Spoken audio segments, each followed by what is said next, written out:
Dear student, welcome to कर्म academy. हम लोग कर रहे थे नंबर्स।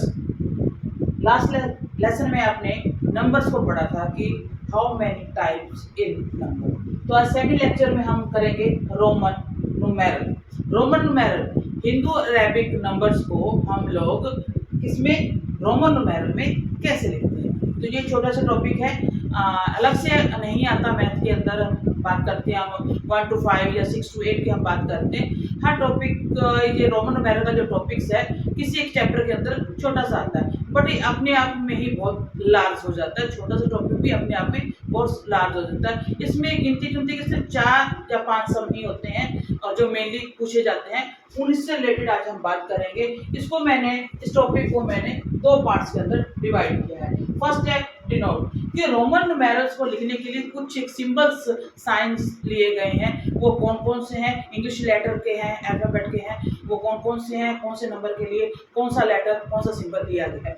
दूसरा टॉपिक जो है वो है रूल्स, इसको लिखने के लिए क्या नियम्स हैं, ऐड कैसे होता है, सब्ट्रैक्ट कैसे होता है, फाइंड वैल्यू कैसे होती है, कुछ एक नियम है उसको हम पढ़ेंगे। तो सबसे पहले रोमन न्यूमेरल्स को लिखने के लिए इंग्लिश अल्फाबेट के कौन कौन से अल्फाबेट लिए गए, पहले हम उनके बारे में जानकारी लेते हैं। तो हमारे पास जो नंबर है नोट किए गए, सिंबल लिए गए हैं, वो है अल्फाबेट का I, V, L, C, sorry, I, V, X, L, C, D, M. ये लेटर्स हैं हमारे पास 7 अल्फाबेट के, और इनकी एक वैल्यू रखी गई है रोमन न्यूमेरल के लिए, हिंदू 1। आई की जो मान है, वैल्यू है, वो क्या है 1। वी 5 के लिए है, एक्स 10 के लिए है, एल 50 के लिए है, सी 100, डी 500 और एम आता है 1000 के लिए। ठीक है, ये इंग्लिश अल्फाबेट के लेटर हैं और इनकी वैल्यू नंबर्स लिखने के लिए। अब बात है छोटी क्लासेस की, अगर हम बात करते हैं 5th तक बात करते हैं तो मैक्सिमम 500 तक हम लोग करते हैं। 500 तक की वैल्यू फाइंड करनी होती है रोमन न्यूमेरल्स के अंदर। बट हम 6 to अपर जाते हैं, 8 में जाते हैं, जहाँ हम रीजनिंग की हम बात करते हैं, जहाँ कोई कंपटीशन की बात करते हैं, देन वैल्यू एम यानी कि 1000 से ऊपर भी चली जाती है, क्योंकि काउंटिंग जो है वो 1000 पे आके रुकती नहीं है। हमने लास्ट लेक्चर में भी देखा था कि जो हमारे पास नंबर है वो अनगिनत, अनकाउंटेबल है, लाख में है, करोड़ में, मिलियन, बिलियंस बहुत है। तो इन सभी को वैल्यू तो हमने सिर्फ यहाँ पर सिंबल दिया है वो 1000 तक दिया है, बट इसको आगे अगर बड़ा नंबर हमारे पास आ गया है, सपोज करो 10,000 आ गया है, 10,000 अबव आ गया है, तो उसकी वैल्यू हम कैसे निकालेंगे वो भी हम इसके अंदर रूल्स के अंदर हम लोग इसको देखेंगे। ठीक है, सबसे पहले क्या है, रोमन न्यूमेरल्स को पढ़ने के लिए ये जो काउंटिंग है, ये नंबर्स हैं, जो नंबर है 1 है, 5 है, 10, उसके लिए हमने कुछ एक सिंबल्स लिए हैं। ये हमारे वो सिंबल है, इन सिंबल्स को पहले आप नोट कर सकते हैं। ठीक है, अब उसके बाद ये तो हो गया फर्स्ट हमारा टॉपिक डिनोट, ये है इसके लिए हमने। अब दूसरा आ गया रूल्स। अब इसको रोमन न्यूमेरल्स को पढ़ने के लिए कुछ एक रूल्स हैं, कुछ एक नियम है, जिसको फॉलो करते हुए हम पूरे टॉपिक को पढ़ेंगे। तो सबसे पहले जो रूल्स के अंदर आता है वो आता है ऐड। ऐड जैसे कौन सा नंबर ऐड होता है और कौन सा नंबर ऐड नहीं होता, उसके लिए देखिए। रोमन न्यूमेरल्स को जैसे 1 to 10 लिखते हैं, तो मैं पहले 1 to 10 लिख रही हूँ आपके सामने, तो उसमें मेरा ये बात क्लियर हो जाएगी। 1 to 10 मैंने हिंदू अरेबिक का लिख दिया। अब इसके सामने मैं रोमन न्यूमेरल लिख रही हूँ। 1 2 3 4 5 6 7 8 9 एंड 10। ठीक है, अब ये कैसे हुआ, 1 1 1 1 + 1 2 1 + 1 + 1 3 5 5 + 1 6 5 + 1 + 1 7 5 plus 1 plus 1 plus 1 8 add means जब right from this right side from this left side, तो राइट साइड में जब हमारे पास आगे RH5 ग्रेटर है, इसके बाद क्या स्मॉलर, ग्रेटर के बाद जब स्मॉलर आ रहा है तो वो क्या हो रहा है, ऐड हो रहा है। ग्रेट के बाद ग्रेटर, क्योंकि 5 क्या है 1 टू ग्रेट 1 लेस देन 5 क्या है ग्रेटर है, तो 5 के बाद अगर स्मॉलर आ रहा है तो 1 क्या हो रहा है, वो ऐड हो रहा है। आप कहोगे मैम ने 4 और 9 की वैल्यू लिखी नहीं है, 10 का सिंबल हमारे पास ऑलरेडी है x है, बट 9 और 4 की वैल्यू क्यों नहीं लिखी, क्योंकि वो सब्ट्रैक्शन के आता है फ्रॉम, अगर ग्रेटर वैल्यू के लेफ्ट में स्मॉलर वैल्यू आ जाती है तो वो क्या होती है, माइनस हो जाती है। जैसे देखो राइट साइड क्या है 5, अब राइट साइड में क्या है ग्रेटर है, बट लेफ्ट में क्या आ रहा है 1 स्मॉलर आ रहा है, तो वो क्या हो रहा है सब्ट्रैक्ट, तो वो क्या हो रहा है सब्ट्रैक्ट हो रहा है। इसको ध्यान रखिएगा, वैल्यू लिखने के लिए वहां से कब ऐड होना है और कब सब्ट्रैक्ट हो रहा है ये देखना है। ग्रेटर वैल्यू को ही देखना है कि ग्रेटर वैल्यू के जो ग्रेटर वैल्यू है हमारे पास, जी को मैं ग्रेटर वैल्यू के नाम पे दे रही हूँ, अगर ग्रेटर वैल्यू की इधर स्मॉलर वैल्यू आ रही है देन क्या हो रहा है, ऐड हो रहा है। अगर ग्रेटर वैल्यू के इस तरफ स्मॉलर वैल्यू आ रही है देन क्या हो रहा है, सब्ट्रैक्ट हो रहा है। G for greater, great value greatest value है, एंड एस मींस स्मॉलर। अगर राइट साइड पर आ रही है देन क्या हो रहा है, प्लस हो रहा है, अगर राइट लेफ्ट साइड पर आ रही है तो क्या हो रहा है, सब्ट्रैक्ट हो रहा है। तो ये ऐड और सब्ट्रैक्ट का नियम हो गया। ठीक है, आगे जब फाइंड की वैल्यू करेंगे तब हमें और भी इसको ज्यादा डिटेल में जाएंगे और देखेंगे। ठीक है, ये हमने इसमें 3 टॉपिक कर लिए। अब बात आ जाती है कि ये तो 10 तक 20 तक 30 तक हम लोग लिख लेंगे, बट आगे क्या करेंगे। अब उसमें आ जाता है कि ये रिपीट होते हैं, जैसे आई को हमने 3 टाइम रिपीट किया, 3 लिखा, 3 को कैसे लिखा था मैंने, आई को मैंने क्या किया था 3 टाइम रिपीट किया था, 3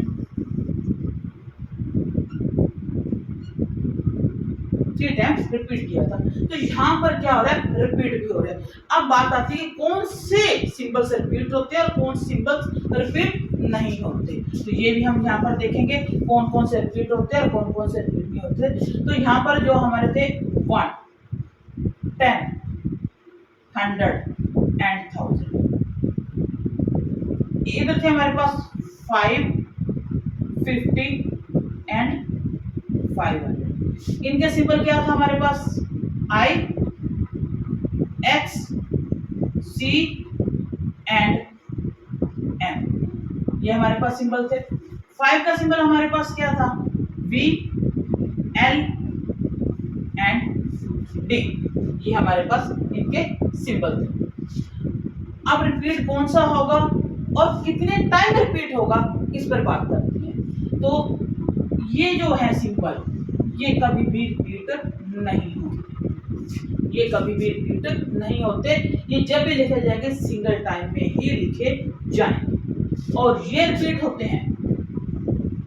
आई भी रिपीट हो सकता है, एक्स भी, सी भी, एम भी, but how many time, only 3 time, only 3 time ही ये रिपीट होते हैं। 3 टाइम से रिपीट होते हैं, 3 से ज्यादा टाइम रिपीट नहीं हो सकते। सपोज करो मैंने 40 लिखना है, तो 40 लिखने के लिए क्या करूंगी, x x x x, no this is fully wrong, ये रॉन्ग के लिए x लगाया है। ठीक है, तो ये क्या है, ये 40 नहीं है, 10 20 30 40, दिस इज रॉन्ग। तो इसको लिखने के लिए क्या करना है, क्योंकि हमें पता है रोमन न्यूमेरल को कोई भी डिजिट हम जो भी सिंबल्स दिए गए हैं उसको हम मैक्सिमम 3 टाइम रिपीट कर सकते हैं। तो 40 लिखने के लिए क्या करना पड़ेगा, तो मेरे पास 50 का कौन सा है, L, और मैंने अभी ऐड सब्ट्रैक्ट भी देखा है कि जब अगर इस तरफ लगाती हूँ देन वो क्या हो रहा है, ऐड हो रहा है। 50 प्लस 10, तो ये क्या वैल्यू आ रही है 60, बट मुझे वैल्यू क्या बनानी है 40। देन क्या करेंगे, ग्रेटर से इस तरफ हम लोग क्या कर देंगे, लेफ्ट में लिखेंगे तो क्या हो जाएगा माइनस। तो इसमें क्या मतलब है, 50 माइनस 10 इक्वल टू 40। तो यहाँ पर हम लोग 40 बना लेंगे। सेम एज 400, 4000 हम लोग इस तरह से बना रहे हैं। कौन से रिपीट होते हैं, कितने टाइम रिपीट होते हैं, कौन से रिपीट नहीं होते, ये भी हमने रिपीट के अंदर कर लिया है। अब बात आ गई फाइंड द। अब क्वेश्चन भी जो आता है हमारे पास, तो उसमें किस तरह से क्वेश्चन पुट किए जाते हैं। क्वेश्चन फर्स्ट ऑफ ऑल बात की जाती है छोटी क्लासेस के अंदर अप टू 5 तक की जाती है। रोमन न्यूमेरल को हिंदू अरेबिक में लिखिए, हिंदू अरेबिक को रोमन न्यूमेरल में लिखिए। मीन्स 7 को रोमन न्यूमेरल में लिखना है, लिख दिया, ठीक है। अब हमारे पास ये वैल्यू दी हुई है, इसको हिंदू अरेबिक में लिखिए तो 90। ये दो क्वेश्चन पुट किए जाते हैं। तीसरा क्वेश्चन हमारे पास क्या आता है, मीनिंगफुल और नॉट मीनिंगफुल। कौन सा मीनिंगफुल है और कौन सा नहीं है, राइट और रॉन्ग, ट्रू और फॉल्स, इसके अंदर तो क्या पूछा जाता है। उसमें ज्यादातर मैक्सिमम जो क्वेश्चन होते हैं वो इस तरह के होते हैं। 5 को रिपीट कर दिया, ठीक है, 5 रिपीट कर दिया, जो रिपीट नहीं होने वाले उनको रिपीट करके रख दिया। या फिर मैक्सिमम टाइम हमने कहा कि 3 टाइम होगा, उसको 4 टाइम लिख दिया। 4 लिखना है, 4 के लिए 1 2 3 एंड 4, फुली रॉन्ग। तो इस तरह के क्वेश्चन भी हमारे पास आते हैं। स्मॉलर क्लासेस के अंदर अप टू 5 क्लास के अंदर जब रोमन न्यूमेरल का चैप्टर आता है, टॉपिक आते हैं, तो उसके अंदर कौन कौन से क्वेश्चन पूछे जाते हैं। एक तो Hindu Arabic to Roman numeral, Roman numeral to Hindu Arabic, add subtract वो मैं पहले बता चुकी हूँ, और मीनिंग ट्रू फॉल्स में या मीनिंगफुल मीनिंग, ये वाले क्वेश्चन। अब हम बात करते हैं बड़े 6 to 8 क्लास के अंदर रोमन न्यूमेरल वाला टॉपिक आता है, उसमें कौन से क्वेश्चन, सेम ये 3 क्वेश्चन तो आते ही आते हैं। इसके अलावा बड़ा क्वेश्चन क्या आ जाता है, सपोज करो ये क्वेश्चन आते हैं रोमन न्यूमेरल के अंदर लिखिए। अब इस वैल्यू को रोमन न्यूमेरल के अंदर लिखना, फाइंड द वैल्यू। तो क्या करेंगे, सबसे पहले इजी वे है ताकि आप गलती ना करो, तो क्या करेंगे, सबसे पहले आप इसको एक्सपेंडेड फॉर्म में लिख लीजिए। अगर बड़ा डिजिट आ गया हमारे पास, बड़ा डिजिट सॉरी बड़ा नंबर आ गया है, बड़े नंबर को हमने रोमन न्यूमेरल के अंदर लिखना है, तो सीधा मत बनाइए, ठीक है। अगर रोमन न्यूमेरल में आपकी पकड़ अच्छी है तो आप लिख भी सकते हो, ऐसा कुछ नहीं है। मैं उनके लिए जो स्टार्टर हैं बच्चे, जो रोमन न्यूमेरल को फर्स्ट टाइम कर रहे हैं, जो उनको कंफ्यूजन रहती है, तो इजी वे कि इससे आपका क्वेश्चन सम आपका रॉन्ग नहीं होगा। हाँ, टाइम जरूर लगेगा बट आपका क्वेश्चन रॉन्ग नहीं होगा। तो हम क्या करेंगे, अगर हम स्टेप बाय स्टेप जाएंगे, तो सबसे पहले आप क्या करो, इसको आप इसमें कर लो, आप इसको एक्सपेंडेड फॉर्म में लिख लो। एक्सपेंडेड फॉर्म में लिखने के लिए क्या है, 1 10 100 एंड 1000। तो फर्स्ट 5000 प्लस 200 प्लस 90 प्लस 4, ठीक है। This is expanded form, this is short form. अब हम इनकी वैल्यू रख देते हैं, इनकी वैल्यू क्या कर देते हैं, हम रख देते हैं। अब मेरे को क्या बनाना है, 5000 मीन्स, ठीक है। अब मेरे पास 1000 का तो क्या है पता है मेरे को, m है, बट यहाँ क्या आ गया मेरे पास 5000, और 5000 के लिए तो मैं m को 5 टाइम लिखूं, बट यहाँ पर प्रेडिक्शन रिपीटेड वाली है कि हम लोग 3 टाइम से ज्यादा रिपीट नहीं कर सकते। तो 5000 को लिखने के लिए तो सिंबल ही नहीं है और रिपीट भी नहीं कर सकते, तो यहाँ पर आके क्या होगी, गड़बड़ कुछ नहीं हुई है। अब 5000 हम कैसे लिखेंगे, जब हमारे पास 3000 से अपर नंबर आ जाता है, तो उसको लिखने के लिए हमारे पास एक सिंबल है बार। कैसे, सबसे पहले 5000 को क्या किया मैंने, 5 मल्टीप्लाई विद 1000, 5 मल्टीप्लाई विद 1000, ठीक है। अब यहाँ पर 1000 अगर हमारे पास 1000 किसी के साथ मल्टीप्लाई हो रहा है, ध्यान दीजिएगा, अगर 1000 किसी के साथ मल्टीप्लाई हो रहा है, किस सिंबल के साथ, किस नंबर के साथ, तो उसका सिंबल लिखिए पहले। तो 5 के साथ मल्टीप्लाई हो रहा है, 5 का सिंबल क्या है, v, v है। अगर हम इसको सिंबल ऐसे लिखें v, ठीक है। 5 का सिंबल हमारे पास क्या है, v है। अब मल्टीप्लाई किससे हो रहा है, 1000 से हो रहा है, ऐड नहीं हो रहा, सब्ट्रैक्ट नहीं हो रहा, मल्टीपल हो रहा है। तो मल्टीपल के लिए यहाँ पर क्या लगेगा, बार, क्या लगेगा, बार। इट मीन इसकी वैल्यू क्या है कि 5 को 1000 से मल्टीप्लाई किया गया, it means this is the value of 5000। तो बार की वैल्यू जो है यहाँ पर 1000 है, बार जिस भी नंबर के ऊपर लग जाएगा वो 1000 गुना हो जाएगा। ठीक है, तो यहाँ पर हमने क्या किया, 5000 की वैल्यू हम निकाल चुके हैं। 5000 की वैल्यू हमने क्या निकाली है, v के ऊपर बार। अब 200, तो 100 की वैल्यू हमारे पास क्या आती है, c को हम 2 टाइम लिख लेंगे, c 2 टाइम लिख लिया। अब 90, तो 90 को क्या लिखेंगे हम लोग, 90 को लिखने के लिए क्या करेंगे, l के साथ हम 4 टाइम x नहीं लगाएंगे, l 50, 60, 70, 80, 90, रॉन्ग, ये नहीं होगा, क्योंकि मैक्सिमम में कितनी बार रिपीट करना, ओनली 3 टाइम। तो यहाँ पर हमें क्या कर रहे हैं, हम लोग इसको 4 टाइम नहीं करेंगे, तो क्या करेंगे, इसको करेंगे माइनस, c में से x को minus, mean 100 minus 10, mean 100 minus 10 equal to 90। तो यहाँ पर वैल्यू आ जाएगी 90 की। सेम यहाँ पर भी 4 आ गया, तो 4 के लिए मैंने पहले भी बताया है i, ये हमने बना लिया। अब इसको इकट्ठा कर दीजिए, v bar c x c i, तो इसकी वैल्यू क्या होगी, 5294। इस तरह से हम लोग किसी भी बड़े नंबर का वैल्यू रोमन न्यूमेरल के अंदर फाइंड कर सकते हैं।